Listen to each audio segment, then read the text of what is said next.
Hola, hola, ¿cómo están? Espero que súper bien. Hoy vamos a hablar sobre un tema que es muy interesante, pero también difícil, porque debido a su rareza, muchas veces pasa desapercibido. Específicamente hablaré sobre la policondritis recurrente, también llamada recidivante, aunque no es el término más adecuado. Resulta particularmente interesante porque sobre todo va a afectar lugares donde hay cartílago, especialmente nariz, orejas y garganta,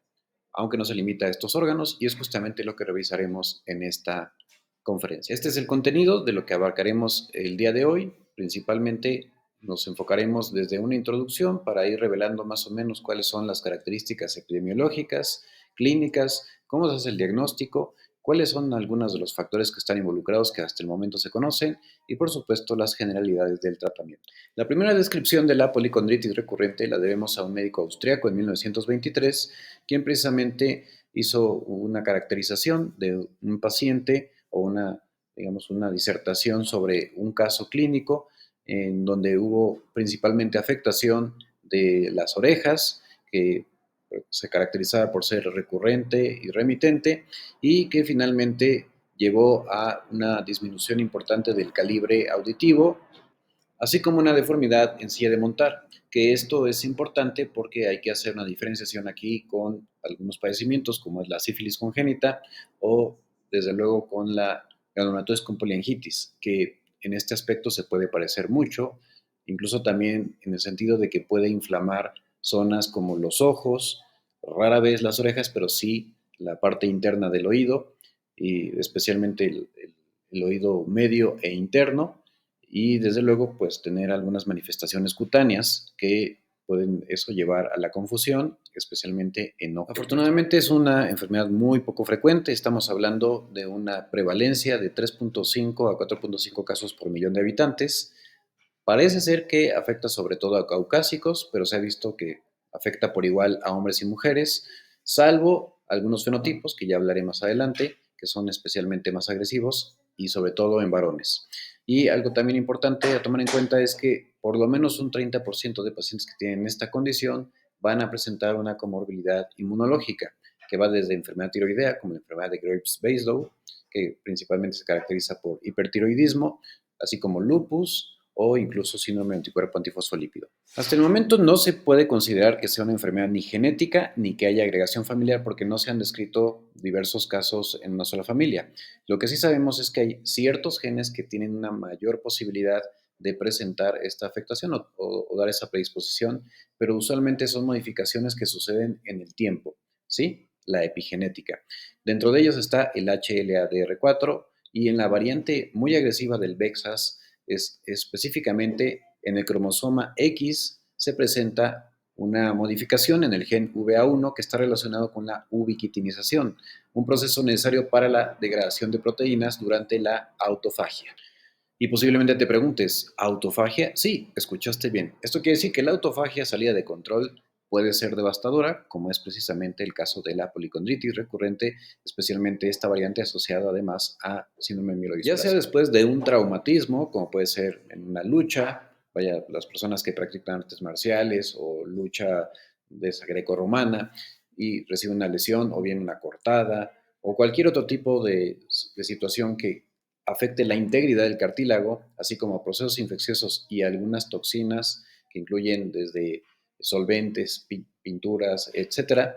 desencadenan una respuesta contra el cartílago que naturalmente es avascular, o sea, no hay sangre ahí y por lo tanto está protegido de la vigilancia inmunológica. Pero bueno, esto se sale de control y termina llevando a una llegada masiva en las fases tempranas, sobre todo de polimorfonucleares, especialmente los neutrófilos, que son los mismos que suelen aparecer en los momentos de infección y que son los que de hecho producen la pus, y posteriormente se desencadena una respuesta inmunológica adaptativa, principalmente mediada por TH1, que ya veremos a qué me refiero con esto, que van a atraer a macrófagos, monocitos, y esto va a traducirse en una destrucción del cartílago por la producción de, sobre todo, especies reactivas de oxígeno y metaloproteinasas que degradan precisamente la matriz extracelular. Y aquí traté de colocar de una forma muy esquemática y lo más sencilla posible cómo es la inmunopatogenia, es decir, la serie de mediadores inmunológicos, principalmente citocinas, que se van a producir y van a llevar a esta respuesta. Entonces, en tu lado de tu mano izquierda vas a poder darte cuenta que existe ahí un rombo que dice TH1 y ese es un tipo de respuesta celular mediada por una forma o más bien por un fenotipo, un subtipo de linfocitos que están relacionados con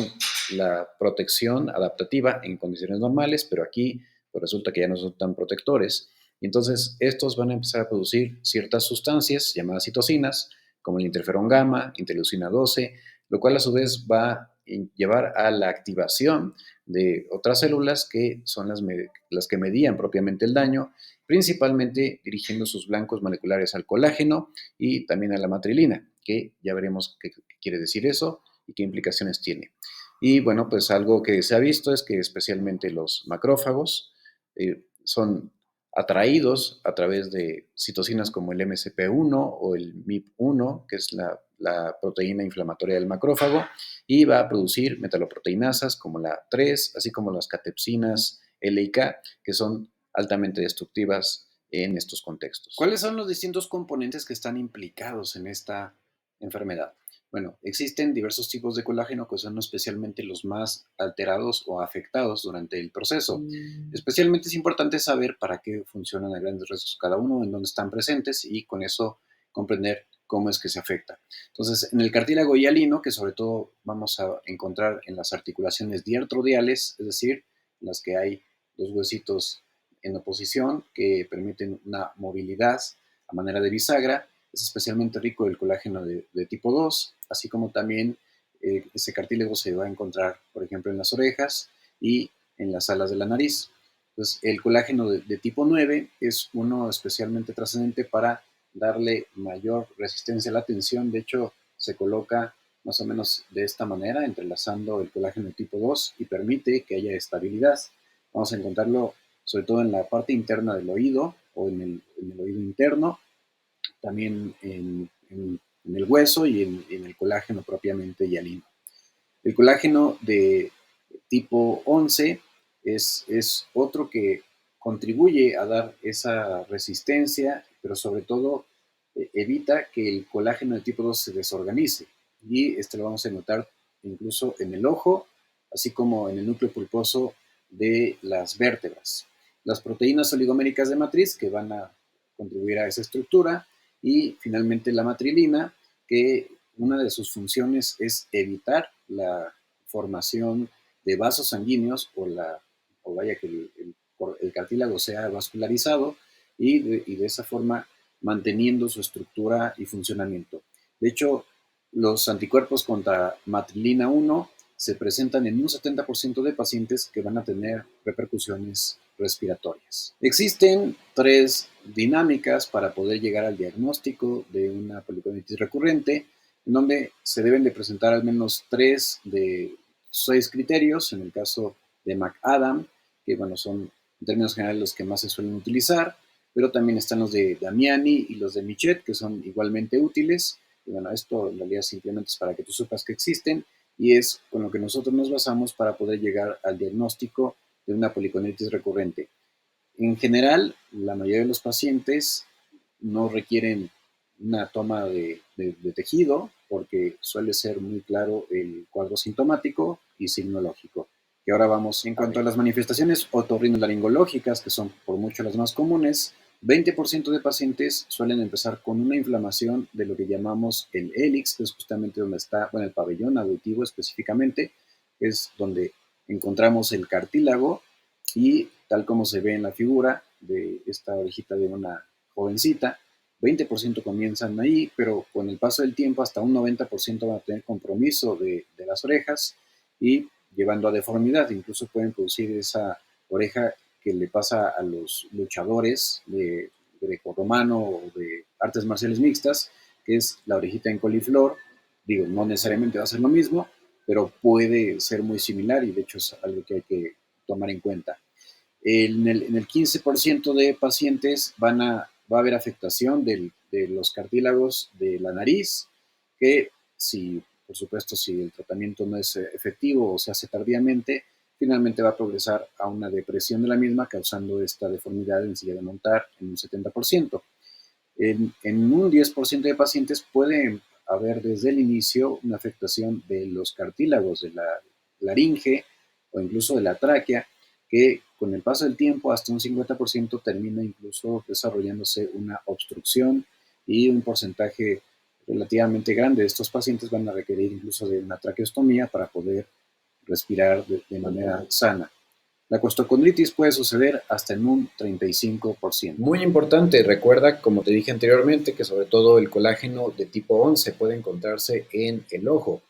Entonces, algo que hay que recordar es que los ojos pueden afectarse, produciéndose especialmente en lo que es la zona blanca del mismo, ya sea una escleritis o incluso algunas otras complicaciones, y esto puede suceder en un 20% al momento del diagnóstico o evolucionar, y bueno, el 65% incluso llegar a tener afectación. Esto, por supuesto, es muy variable y no es una regla, pero hay que tener muchísimo cuidado, y esto siempre requiere de manejo conjunto con oftalmología para evitar que este ojo se adelgace, produciéndose lo que se llama escleromalacia, que puede conducir a pérdida del ojo inclusive.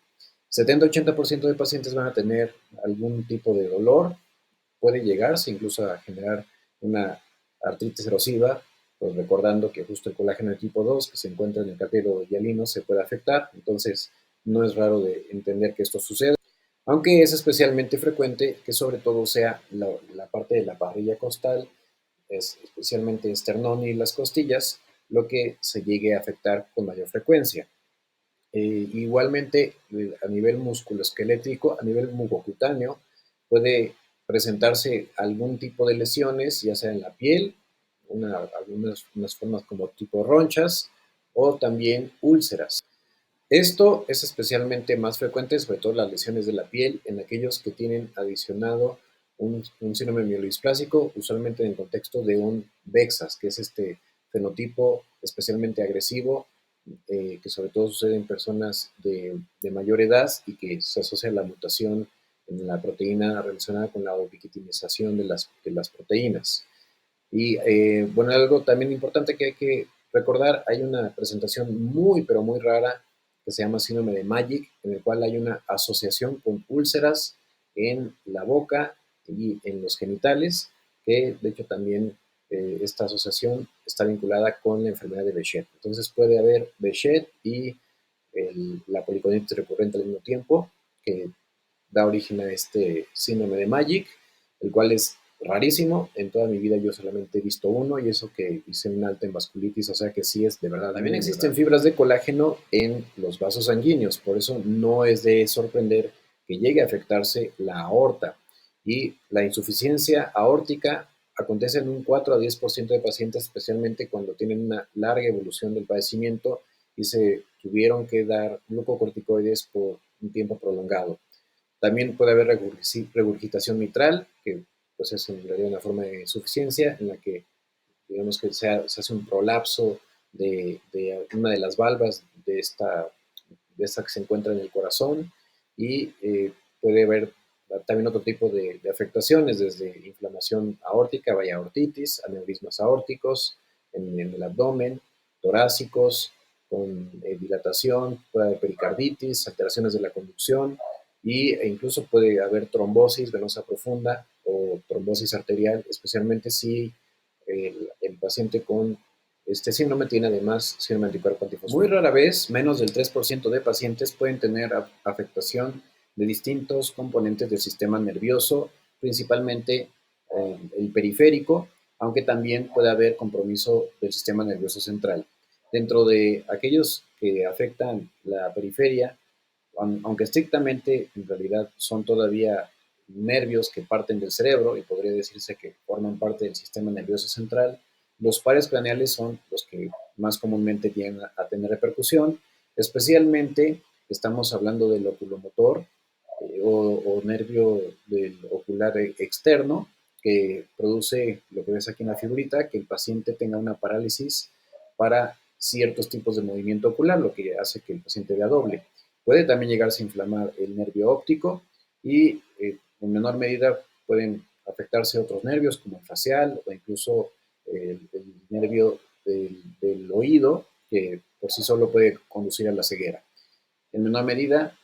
el cerebelo y otras zonas del cerebro, causando diversos síndromes. A grandes rasgos podemos dividir los síndromes de policondritis recurrente en tres grandes grupos, o las afectaciones con policondritis recurrente, que es la forma idiopática, la cual en realidad todo lo que te estuve escribiendo previamente, sobre todo hace referencia a ella, la que está asociada al síndrome de Bexas, en donde justamente, como te digo, es una alteración en uno de los genes que se encuentra en el cromosoma X, de ahí que afecte predominantemente a hombres, y está la policondritis asociada a estas nuevas terapias de checkpoint, también llamadas de puntos de control inmunitario, que están siendo muy exitosas en el cáncer, pero pues que también despiertan respuestas inmunológicas desmedidas. No hay que olvidar, algo que mencioné previamente, es que el 30% de pacientes van a tener alguna otra enfermedad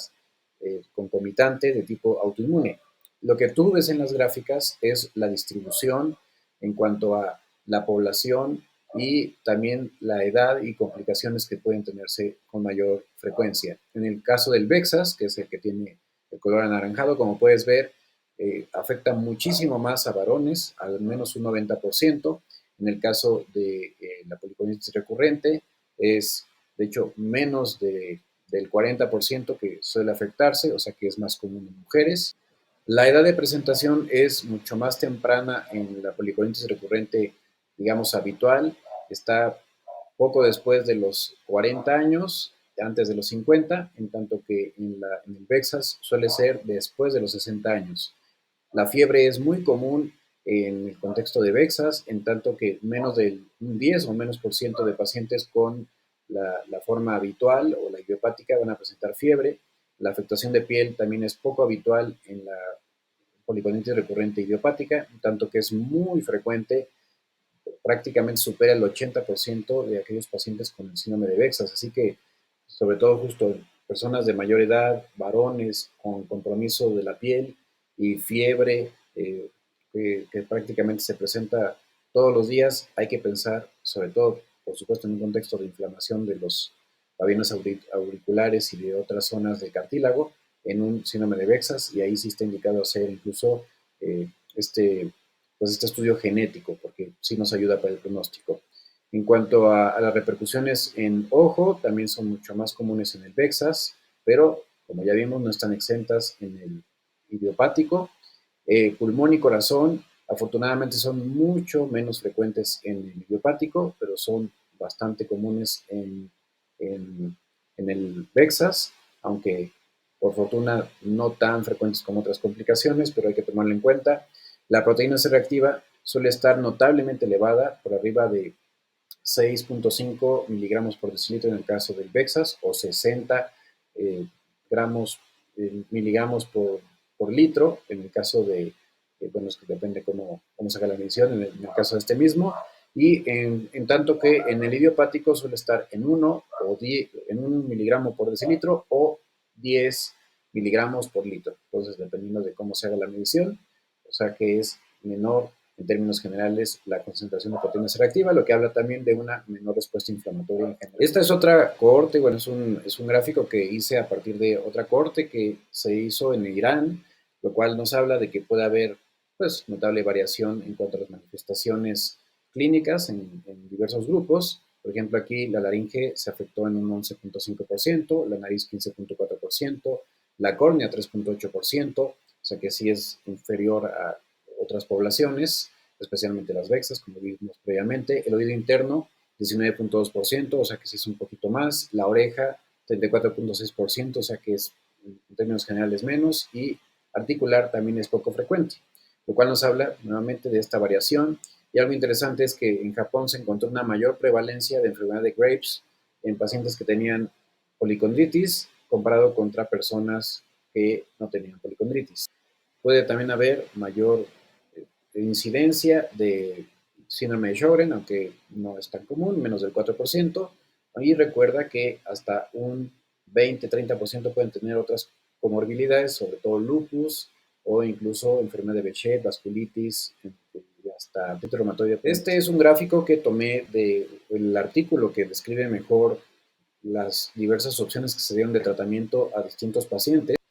Lo que con esto te quiero decir es que desgraciadamente por su rareza no hay suficientes estudios para tener una guía estandarizada, pero a grandes rasgos lo que esto nos muestra es que todos los pacientes prácticamente tienen que recibir glucocorticoides, 40 a 60 miligramos al día, aunque bueno, eso puede por supuesto individualizarse,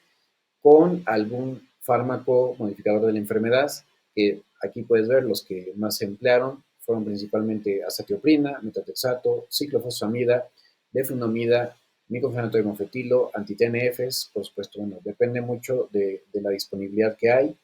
Y aparentemente responden en términos generales adecuadamente a azatioprina, metotrexato, pero hay pacientes que requieren un cambio. Por ejemplo, el 11.5% tuvo que hacerse una modificación y en algunos se tuvo que agregar otro fármaco, por lo menos un 26% se tuvo que dar dos fármacos modificadores de la enfermedad, además de los glucocorticoides, logrando la remisión en un porcentaje relativamente decente, bueno, prácticamente el 80%, pero la recurrencia es algo que puede llegar a pasar, de ahí que se llame recurrente remitente, aunque puede tener un componente monofásico en un porcentaje menor de pacientes. Y lo importante aquí es, por supuesto, una comunicación muy estrecha con el reumatólogo que te está tratando y ver cuál es la mejor opción de acuerdo a tu caso. Y bueno, pues muchas gracias por estar aquí participando, escuchando. Espero que haya sido de tu agrado, que te haya, pues eso, aclarado algunas perspectivas. Te recuerdo, por supuesto, que todo lo que viste aquí no significa que necesariamente vaya a sucederte si tienes una policondritis recurrente. Como ves, los porcentajes son súper variables. Lo importante es, por supuesto, aquí enfatizar pues la gran demanda, la gran trascendencia que tiene el tratamiento pues, en conjunto con reumatología y por supuesto que si surgen algunas otras complicaciones, siempre ir de la mano con el especialista indicado, por ejemplo, otorrino, oftalmólogo, etcétera. Y pues sin más, espero que estés mucho mejor, si es que tienes este padecimiento, que estés pues, logrando la remisión. Recuerda que también es muy importante la dieta, aunque no es lo único, y pues hay que estar pendiente de posibles complicaciones que pueden suceder también con algunos tratamientos, pero por eso es necesario que digas todas las cosas, hables con mucha sinceridad en tu consulta y pues que haya ese cuidado de tomarte las dosis correctas en el momento correcto y pues de esa manera tengas un mejor desenlace. Cuídate mucho, no olvides compartir y por supuesto si no me sigues, pues hazlo y claro, activa la campanita para que no te pierdas nuevos videos en las siguientes notificaciones.